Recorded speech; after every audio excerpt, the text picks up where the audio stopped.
Boxing at basketball ang numero 1 na laro sa Pilipinas.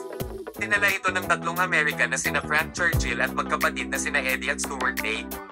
Sila ay dumating sa bansa noong 1902, ang magkapatid ay nag-organisa at nagtayo ng carnival at horse racing sa Manila.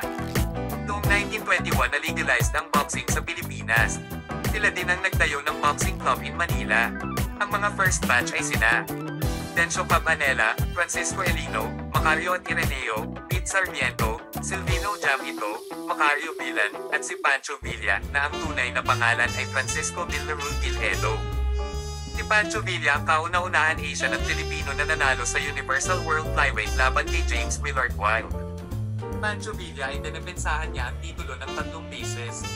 Noong 1925 hanggang 1940 meron isang Filipino-Spanish boxer na si Luis Logan na may hawak na titulo na welterweight at heavyweight.